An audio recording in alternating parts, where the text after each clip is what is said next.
gunshots. Oh my god. Dude, right behind Resorts World. And you can see the smoke and there's gunshots and people are shooting at each other. Oh god.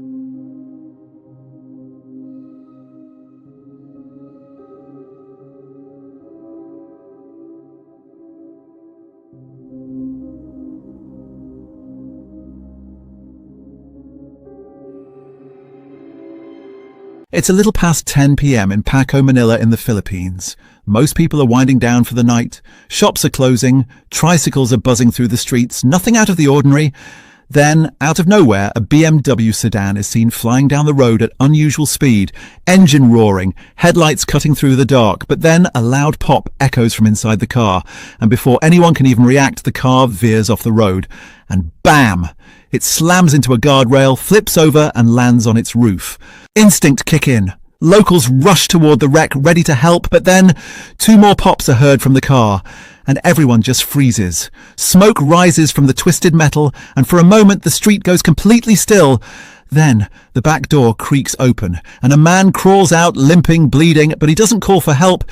He just stands, looks around, and walks off into the night.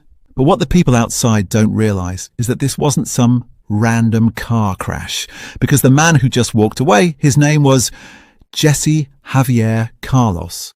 And moments before that crash, inside that car, Jesse had been in the middle of a heated argument with 2 other men, Elmer Mitra Jr., a lawyer, and Alvin Cruzin, a former cop turned casino financier. The fight was about money Jesse owed them, and he was losing it. Then suddenly, from the back seat, he pulled out a 9mm pistol. 1 shot to the driver, Elmer, killing him instantly. The car jerked, spun out of control, slammed into the guardrail and overturned. Then Jesse fired again, killing Alvin before crawling out of the wreck and disappearing into the night. But this crash, it was only the tip of the chaos Jesse was about to unleash on Manila's history. Let's rewind a bit, because Jesse Carlos wasn't just some random guy who just snapped one night. No. In fact, he used to have it all. He worked a solid government job at the Department of Finance. He had a wife, 3 kids, and a home in Manila that most people would dream of owning. He wore pressed shirts, smiled at the neighbors, and looked like a man in control of his life. But here's the catch. Jesse always wanted more. More money, more status, more of everything. And for a while, it looked like he'd figured it out. His family had a driver. His kids went to elite schools. New cars showed up in the driveway like clockwork. Every holiday, he was the guy handing out fat envelopes of cash to friends and relatives. But people whispered, how's a government worker with only 15,000 pesos pulling this off? And the answer? He wasn't. At least not legally. Turns out Jesse had been lying about his income for years. Investigators eventually caught on, discovered the millions in hidden assets, and that was it. Game over. He was kicked out, disgraced, and broke overnight. And that's when the spiral began. See, Jesse also had a thing for gambling. And we're not talking about the occasional weekend trip to the casino. No. For him, casinos were home. He'd sit at those tables for hours, betting big, sometimes 40,000 pesos on a single hand. Like money just grew on trees. He chased wins that never came, lost everything, and still kept coming back for more. Soon, Jesse's name was blacklisted from almost every casino in Manila. His debts ballooned into the millions, and eventually, his wife had enough. She took their kids and left. By mid-2017, Jesse was alone, desperate, broke, and drowning in debt. That morning, just hours before the crash, he showed up at a government hearing, a last-ditch effort to stop them from taking what little he had left. He begged to settle for less, but they turned him down flat. By nightfall, he was seen at the Maxim Hotel, sitting with the 2 men, Elmer Mitra Jr. and Alvin Cruzin. The 3 of them left together in a grey BMW. What happened inside that car? Nobody knows. But a few minutes later, gunshots. And Jesse Carlos, the fallen government man turned gambler, disappeared into the night, leaving behind wreckage, blood, and the beginning of one of Manila's darkest nights. A few hours after that crash, early morning, June 2nd, 2017, around 12:05 a.m., a taxi pulls up outside Resorts World Manila. The driver glances in his rearview mirror as his passenger steps out. A man dressed head to toe in black, limping slightly, a heavy backpack slung over one shoulder. That man is Jesse Javier Carlos. He moves like someone walking towards something he's already decided.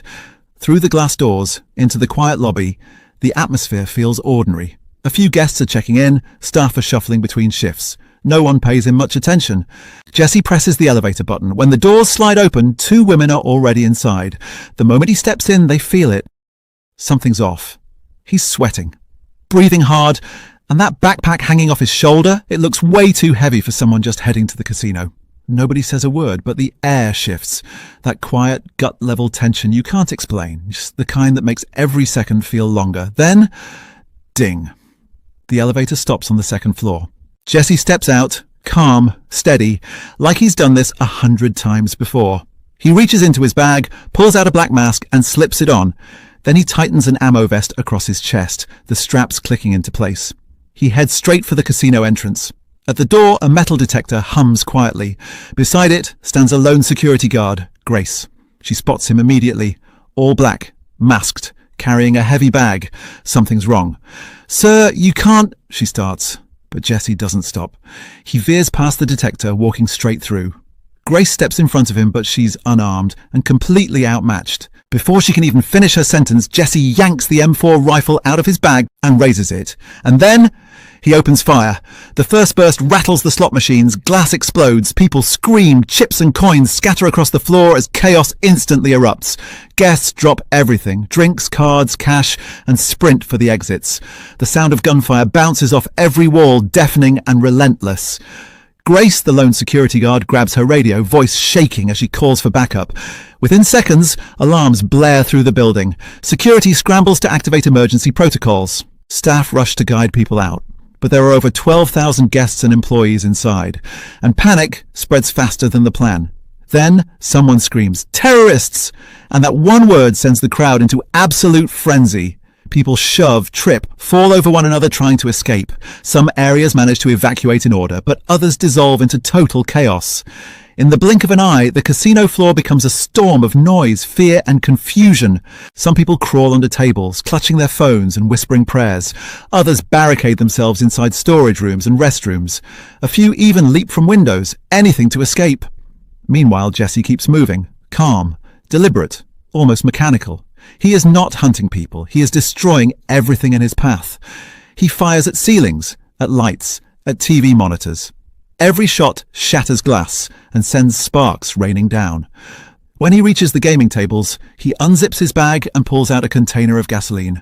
Then, like someone painting chaos, he pours it over the felt and the piles of chips. He flicks a lighter, flames burst to life, crawling over the felt, racing up the carpet, devouring everything in sight. Within seconds, thick black smoke fills the air. And then, for reasons nobody will ever understand, Jesse tosses his entire ammunition bag into the fire. Seconds later, the bullets start cooking off inside and start popping, echoing through the building. To everyone still trapped inside, it sounds like there are multiple gunmen closing in. The fear becomes absolute. People hiding in bathrooms and back offices are too terrified to move, even as thick black smoke starts creeping under the doors. Meanwhile, Jesse keeps moving through the slot machine area, pouring gasoline across carpets, chairs, even the machines themselves. He lights them one by one, the fire spreading like a chain reaction. By 12:18 a.m., he reaches the casino's secure section. He raises his rifle and blasts through every lock on the doors. Inside, a vault. But when he looks closer, no cash, just stacks of brightly coloured casino chips. And that's where investigators later say his true motive becomes clear: robbery. Left with no other choice, Jesse starts scooping them up, handful after handful, until his bag is full. Over 113 million pesos worth. That's around $2 million in chips that can't even be cashed. Outside, chaos has already spilled into the streets. Police cars swarm the entrance, lights flashing red and blue across the smoke. Dispatchers are flooded with calls, gunshots, explosions, screams, and everyone's saying the same thing. There are multiple shooters inside. But the truth? They have no idea what's really happening. Officers rush to coordinate with the casino's security team, but there's a massive problem. The CCTV room, the only place that could tell them where Jesse actually is, has been abandoned. Every camera feed is still rolling, but no one's watching. So now the police have no choice but to go in completely blind. Inside, Jesse stumbles through smoke-filled hallways, coughing, limping, clutching that heavy bag of casino chips. He's drenched in sweat, eyes darting around, disoriented. It's like even he doesn't know what he's doing anymore. His plan, whatever it was, is falling apart. Inside the building, the police and security team finally push their way through the smoke, still flying blind without the CCTV. Every hallway looks the same, alarms screaming, sprinklers hissing, walls glowing orange from the fire. Then one of the officers freezes. He hears faint footsteps coming from the stairwell. He creeps closer, gun raised, and that's when he comes face to face with Jesse. For a split second, both men lock eyes. Then gunfire erupts. Bullets tear through the walls as the officer fires back. He hits Jesse, a clean shot to the thigh. He staggers, curses under his breath, and slams the door shut behind him. Wounded and limping, Jesse drags himself up a narrow stairwell and he disappears into the luxury hotel connected to the casino, Maxime's Hotel. Barely holding himself together, he forces his way into room 510. He locks the door, barricades it with furniture. Then, in a final desperate act, he grabs the gasoline. He soaks the blankets, the curtains, even the hallway outside the room. And when everything's drenched, he lights it. Flames roar to life, swallowing the corridor in thick black smoke. At 1:45 a.m, police finally track him down. They move slowly through the smoke-filled hallway, weapons drawn, unsure what's waiting behind the door. When they break it open, what they see stops them cold. Lying on the bed is Jesse Javier Carlos, burned beyond recognition. He had doused himself in gasoline, set the room on fire, and then pulled the trigger. One shot to the head. It's over. But at the same time, it isn't. Because while Jesse is dead, the nightmare inside Resorts World is still unfolding. All across the complex, people are trapped. Some huddled in bathrooms, others locked in offices and closets. They're calling loved ones, whispering prayers, gasping through thick black smoke. Rescuers push through the fire, kicking down doors, dragging people out. But for many, it's already too late. By the time dawn breaks, the casino looks like a war zone. Charred tables, collapsed ceilings, melted glass dripping from the walls, and when the final count comes in, it's devastating. 37 people are dead, every single one suffocated or crushed in the chaos. Not one of them was shot. Over 70 more are injured. At first, the headlines scream terror attack. Even terrorist groups jump in, claiming responsibility and saying one of their soldiers struck in Manila. But that theory falls apart fast. Because when investigators dig in, there's no network, no group, no manifesto. Just one man, broke, angry and desperate, who walked into a casino and took revenge on the world that he believed destroyed him. The aftermath? Brutal. Resorts World Manila's gaming license is immediately suspended. Security Chief Armin Gomez is exposed for faking his credentials. Every employee is retrained from the ground up, and the resort pledges 1 million pesos in compensation to every victim's family. But money doesn't bring anyone back. It doesn't quiet the screams from that night, or the memories of people hiding in restrooms, gasping for air as the building filled with smoke. Jesse's wife and children went on hiding from public life, ashamed, heartbroken, and haunted by what he did. Neighbors say they still can't process it. The quiet taxman they used to see mowing his lawn ended up being the face of one of the darkest nights in Manila's history. In the end, investigators say the motive was simple, but twisted. Jesse was drowning in debt, banned from every casino, humiliated and desperate. His cousin later said, maybe those chips weren't about money.